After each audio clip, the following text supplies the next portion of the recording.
Welcome to another edition of Yoga, Hype, and History. Today, I'll be delivering a lecture called Yoga in the Early 20th Century Physical Culture in India, and I'll be drawing predominantly from Mark Singleton's book, Yoga Body, which I consider to be kind of a modern classic at this point. So at the outset, we have to think about what does physical culture mean in India. So I kind of just threw up some pictures of dudes working out with clubs. The weighted club is a very common exercise thing that Indians use, specifically Indian wrestlers use. Up here, you see the Surya Akhada from Varanasi, which is actually a wrestling gym that I've actually hung out at a little bit. I didn't do much wrestling there, but you'd be amazed at how heavy those clubs are and just how well people can swing them around. So it's a pretty exciting thing. So, all right, yoga East and West. This is kind of an argument I keep coming back to. Is yoga derived from the East or is it derived from the West? Well, it's a little bit of both. In this module, we're going to see the context in India in which modern postural yoga actually arose. And it may have arisen in India, but it promptly was exported to the West, where it took on a life of its own. Now, Western influences actually created the context in which modern postural yoga arose. So is it Eastern? Is it Western? Well, one could argue that modern postural yoga belongs to India, but the physical culture in India in which modern postural yoga developed was profoundly influenced by the West. We're constantly shifting back and forth between the origins in the East and the West, but it's really both, since we actually live in a transnational culture. Now that human culture is not, located in any one single geography, and there's so much spread between, it's hard to really ever trace out anything as being purely Eastern or Western, or purely originating anywhere for that matter. So I would argue that the search for origins is never resolved. You never really find the origin of anything. And it's not really all that interesting, I would argue. In fact, what we're doing here is we're doing a history of ideas, but those ideas are connected to the body and bodily expression. So I want you to remember that we're in the colonial context. This is pre-World War II Hatha Yoga, not the practices of Hatha yogis out in the wild. It was the colonial world. It was ruled by the British. Now, I've been thinking a lot about yoga and what is yoga. I think that yoga is a history of experiments on the mind and the body that are aimed toward perfection. But in that statement, there's a little bit to unpack. We need to question, what are these experiments? Are they mental? Are they physical? What are they doing? I mean, either way, there's a vibe of experimentation, but how are they experimenting? And what is the goal? What is that goal of perfection? What is the perfection there? Is it siddhi or magic powers? Is it immortality? Is it health? Is it strength? Is it religious devotion? We've seen all of these things as we've been looking at yoga so far. Furthermore, we have to correlate our notions of the body and notions of perfection based on historical events. So this rise of yoga definitely was occurring, as we're going to talk today, in a time where there was a resistance to the British colonial empire, and there was a desire throughout India for self-rule. Okay, so remember, we're still talking about physical culture. When I'm talking about physical culture, I mean a culture of cultivating the body and health through exercise and common concerns with physical perfection. And again, what is physical perfection? So modern Indian physical culture has a rhetoric of degeneracy and experimentation. Now, as I said before, in Orientalism, especially among the British, the Indian male body in particular is thought to be degenerate. Don't ask these Sikhs that, who seem to be hanging out in, that looks like New Jersey, because I think they would really challenge this. I don't think these guys agree with that argument, which is why I put them up there. So the British had colonial attitudes, and they had attitudes of colonizers, and they also had general Orientalist attitudes, arguing that the Indian male body was degenerate. So the British alternatively supported physical culture, such as we read about them importing Swedish Ling-style calisthenic drills to be done in schools. But they also oppressed physical cultures in yoga training and wrestling training, for they rightly saw those as revolutionary combat training. The British wanted the Indian male to be weakened, to be the degenerate, weakened, debauched person, and them to be the reasoned, strong, powerful, whitish men. So they were invested in that argument because it justified their rule of India. So there are sort of examples of physical culture and bodybuilding that we've already had, such as folks like Sandow, Eugene Sandow, we remember him, and other yoga strongmen who represented a new ideal for the Indian male body. This body was no longer degenerate. This body was no longer weakened. This body was no longer lesser than a Western male body. This body was strong. It was self-possessed, and it was male. It suggested a male body that is ready for violence. Now, we know that when it came time for Indian independence, it was largely due to the nonviolent movement, the Ahimsa movement of Gandhi. However, there were plenty of other Indian groups that advocated violent overthrow of the British. So there's also a sort of romantic notion that this strong Indian body, as opposed to the degenerate body, was a return to the ancient times when Indians were much mightier, when Hindus were powerful, when they were all like Bhima from the Mahabharata. Note that this physical degeneracy argument is exactly why when Sandow showed up, everybody got so enamored with him and his prized physical specimen. So it took Westerners to postulate a degenerate Indian male body. And then it took another Westerner showing up and saying, hey, you can be strong like me too, to think their way out of this same idea. So it's a convoluted melange, but we get to the point where Indians begin rethinking about yoga as a way to make powerful men. So yoga as a physical culture is obviously just divorced from hatha yogis, and it's bolstered by scriptures such as the Bhagavad Gita and the Yoga Sutras, which were remade into a technique for man-making physical culture.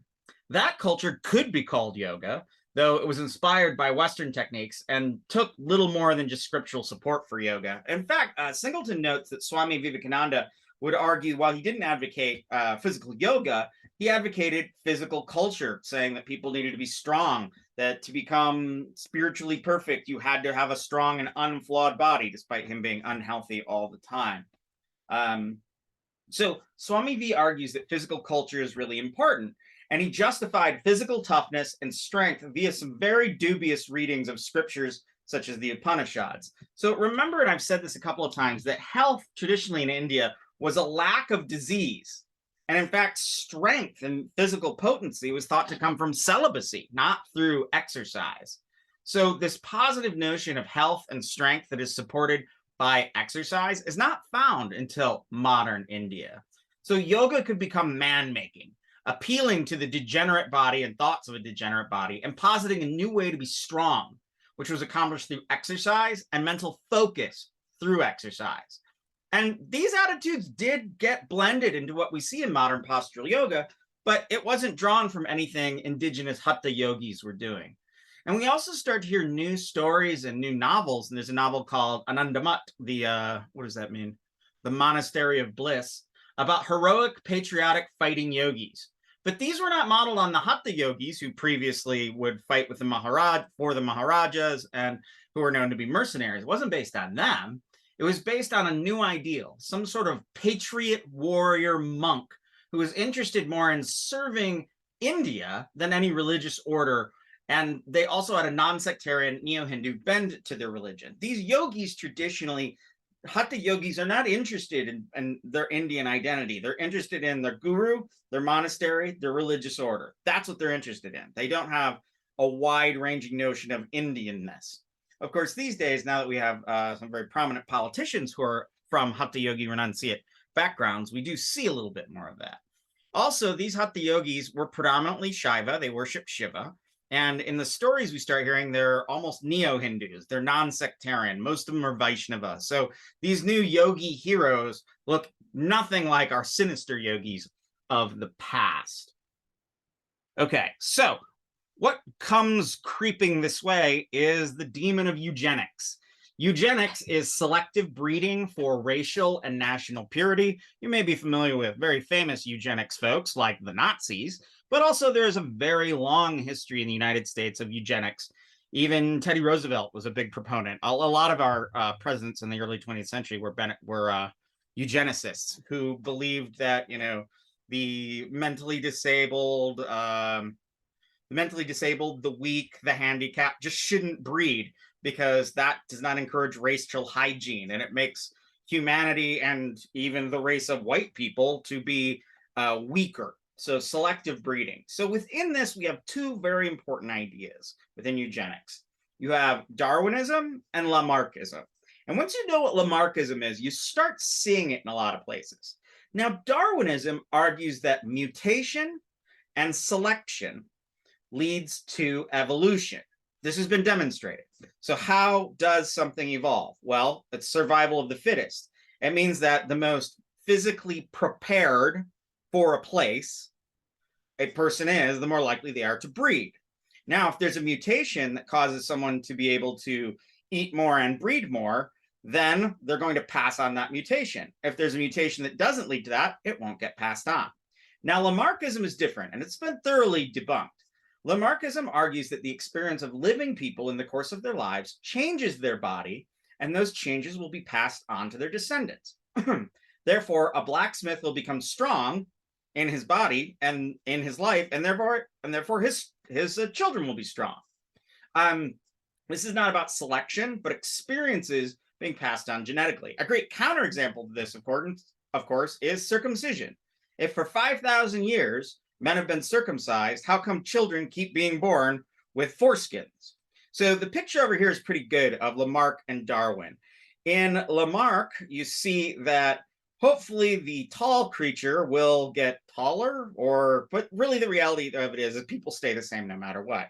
In Darwinism, you see that the taller giraffe, if there are 3 giraffes there, the taller giraffe will eat more and thereby reproduce. So there's your difference, kind of.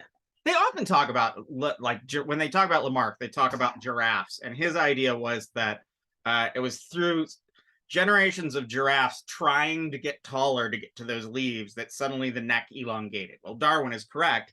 It's that steadily the ones who had the mutation to be a little bit taller bred more and more until you get a really long neck giraffe. Okay, so yoga and combat. I thought this was really interesting in Singleton.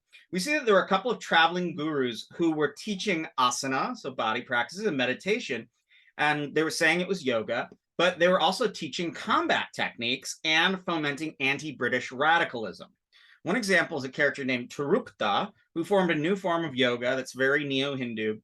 And then he traveled for years. I think they said he traveled for 7 years, teaching ostensibly yoga, but also his yoga lessons included combat training, and he was networking people around to commit guerrilla warfare against the British. So yoga was a sort of cover for training. And Turukta was actually, he was trained by Swami Shivananda out of Rishikesh, who was one of probably the foremost thinkers in Neo-Hinduism. I should be talking about him more. This connection of yoga on the outside, but political and military training is still quite common. There's an organization called the RSS in India, the Rashtriya Swayamsevak Sena, which is sort of an ideological group that does, in the mornings you can see them in khakis. They do yoga and they do calisthenics and whatnot, but who are they really? They're Hindu fundamentalists. And the networks of the RSS are actually creating the ideologies that go into the VHP and the BHP, who are the openly Hindu nationalist political parties of India. So what about Hatha Yoga and strongmen exhibitions? Well, there's a character named Professor Ramamurthy. Here's a picture of him here. He was a strongman and a yoga guy who reformed the notion of the yogi, saying that the yogi is not a degenerate, is not a weak man. The yogi is a powerful man. So his practices, which are pretty conventional Western-style exercises, gave him and his followers the power to break chains, to be walked over by an elephant and the like. When he was confronted with Western techniques and abilities that were identical to what he was doing, he would argue that those were all originally Indian anyway. The glory of India, in fact, is the yogic power, which is superior to any other form of physical culture.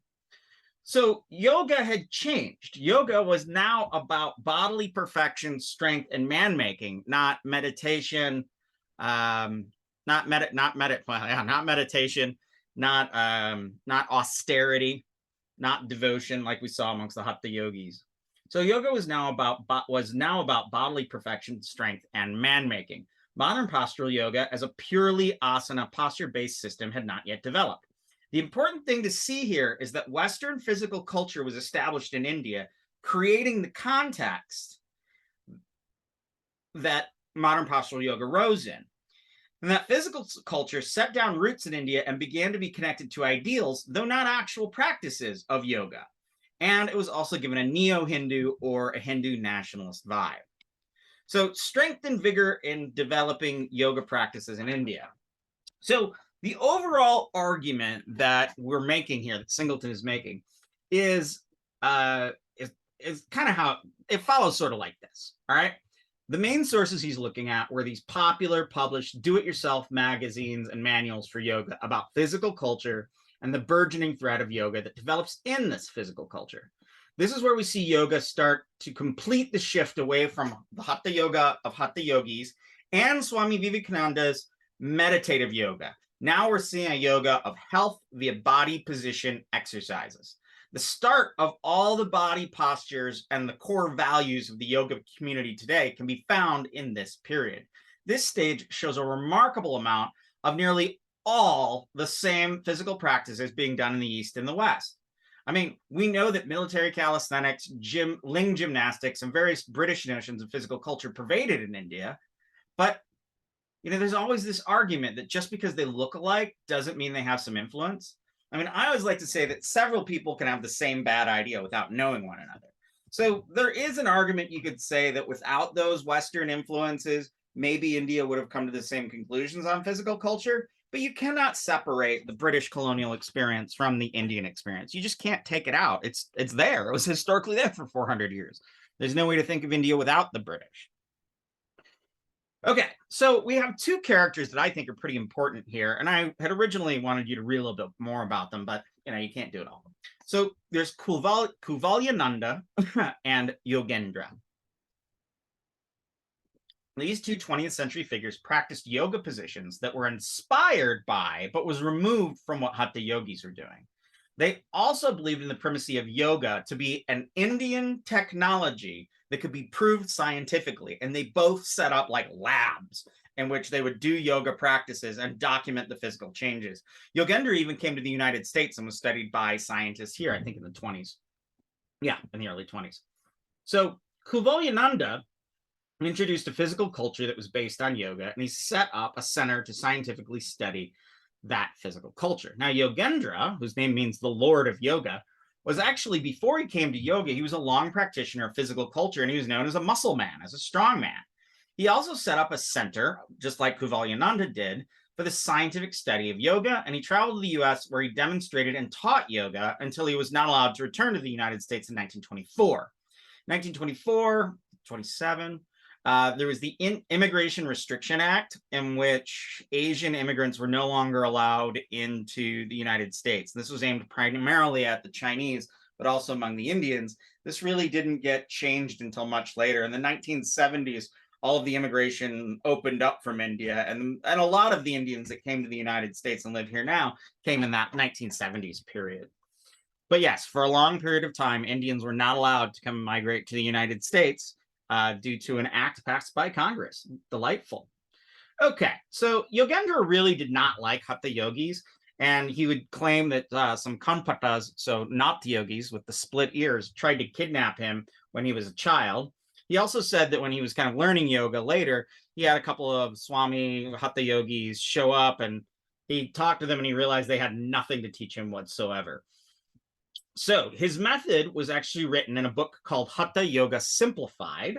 And sorry, I don't have the title up there. His book is called Hatha Yoga Simplified, and it was a combination of postures and freestanding ling gymnastics. All of this was thought to bring about a perfect body and spirit, balanced and moral, sort of like that YMCA body, mind, spirit we heard. And he had this notion, because he had ideas about eugenics, that these perfected bodies would be passed down to the descendants, and by the practice of yoga, you would be creating a greater India of greater Indians. So thus, he argues that yoga is not just for the individual, but for the whole of humanity. An idea that we hear in a lot of yoga communities today. People say, we don't just practice for ourselves, we practice for the whole of humanity. And I think, well, what does that mean? I don't know what you mean by that. So he actually stated, Yogendra stated, that yoga was sigra moksha hetu. This means for the purpose of a swift liberation. So moksha means liberation or nirvana. But moksha here is the evolution of the body and the race along the lines of modern science and eugenics. And he says that modern science and eugenics are all rooted in Sankhya, but he stretches Sankhya he uses Sankhya very loosely to get to that argument. All right, so ideal romantic bodies of yoga men. So, following the ideas of Eugene Sandow, a number of Indian yoga practitioners expanded their physical culture to create perfect ideal bodies. The most high profile one was a guy named K.V. Iyer, who lived from 1897 to 1980. Good long life there. And he reveled in his own perfect form. And Singleton even jokes that he was the most boisterous about having himself photographed and talking about his glorious body. So he reveled in his perfect form, drawing directly from bodybuilding in the West and yoga strongmen like Professor Ramamurthy, who we visited just a minute ago.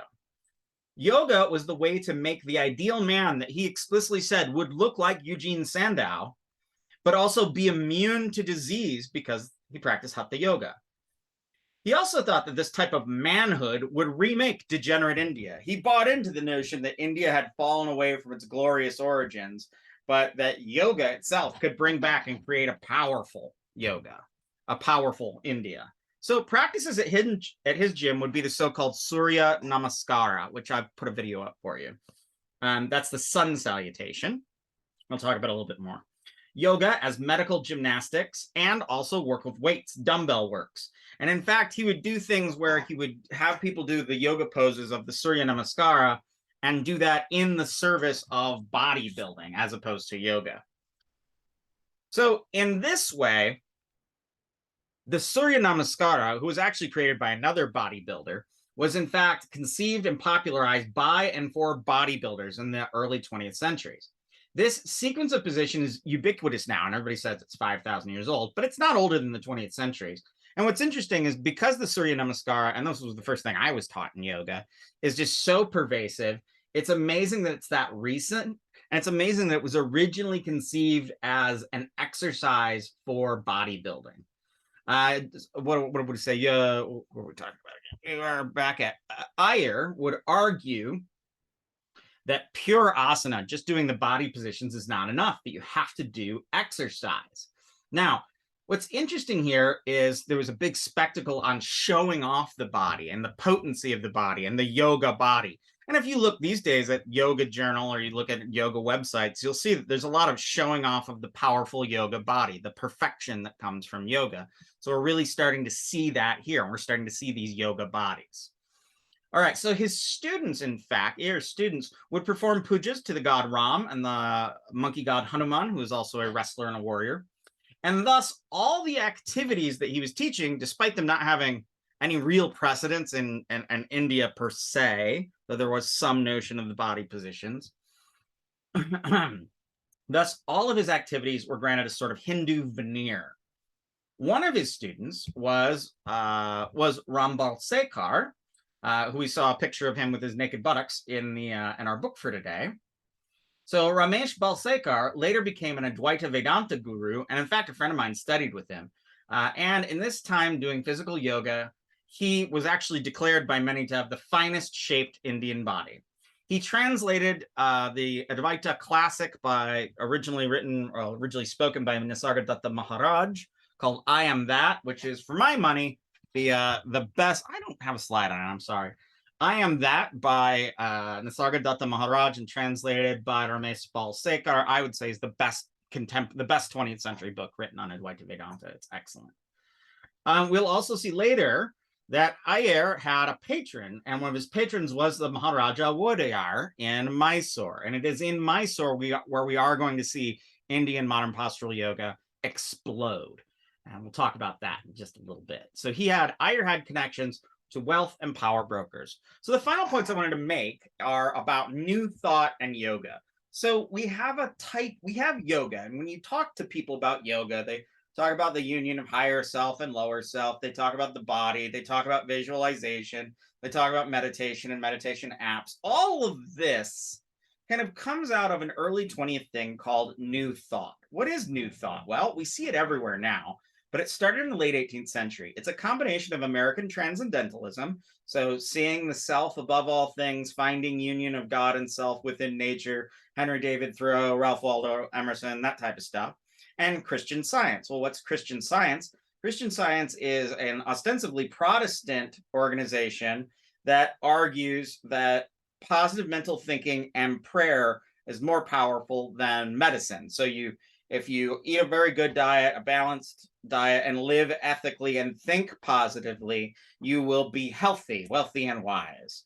And with some vague connections to Christianity. You may have seen Christian Science reading rooms just all around town. You can still find them all over the place. So the idea is that your mind and your mental intention will shape your body and your life. Think positive and grow wealthy. The Christian Science angle is from New England and argues that proper thought and prayer will bring health. They also advocate vegetarianism and not turning to modern medicine. Now, we have this quote by Singleton here. It seems to have been widely taken for granted that positive thinking, autosuggestion, and the harmonial, which we'll get into more, this worldly belief framework of New Thought was not so much a contribution to yoga as its expression, albeit in optimistic Americanized accents. Conversely, it was largely assumed that yoga was the perennial exotic repositories of these newly rediscovered truths. So New Thought people looked at yoga and said, that's what we've been doing all along. And yoga people like, this New Thought, yeah, that makes sense to us. It's a very modern way of thinking. So you can't separate these two out in any way. Now, there was one Westerner who was a lawyer in Chicago who took the name Ramacharaka and published countless books that reimagined Hatha Yoga as a nature cure informed by New Thought, arguing for calisthenics as yoga, but not necessarily asanas and body positions per se. All right, New Thought suggests that there is a perfect mind and a perfect body. And that perfect body comes from perfectly applying the mind to the body. Now, there's a guy named Paramahamsa Yogananda who wrote Autobiography of a Yogi, which is a very popular book in the 20th century. And he gave this sort of general power of the mind connected to a neo-Hinduism. And he would write about yogis, but they were more of like supermen that lived in the mountains that could teach you to be all you can be with your own mental thought. So what's interesting thing here about Yogananda is his brother is B.C. Ghosh, who was a bodybuilder and later became a big yoga guru who in fact trained Bikram of Bikram Yoga, the hot yoga guy. So both of these brothers were influenced, in fact, by a bodybuilder who was European named Maksik, who stressed muscle control through the application of mind during exercise, which is actually how every bodybuilder I know actually talks these days. They talk about focusing their mind on the exercise they're doing to get further performance. Okay, so yogis for export. Some of these yogis went to the US, like Yogendra. These mainly Indian men pervade a combination of New Thought, which is a popular reformulation of American transcendentalism and Christian Science, naturopathy, adopted Swedish gymnastics, and muscle control techniques in a range of teaching specially adapted for their Western audiences. They were doing all this stuff together under the auspices of yoga, and this melange of ideas is found throughout the physical culture of modern postural yoga today. And we are on our way. We are on our way to modern postural yoga, but we have one more major influence, which is harmonial gymnastics and esoteric dance, which will provide the last piece to the worldview found in modern postural yoga today. See you next time. Bye.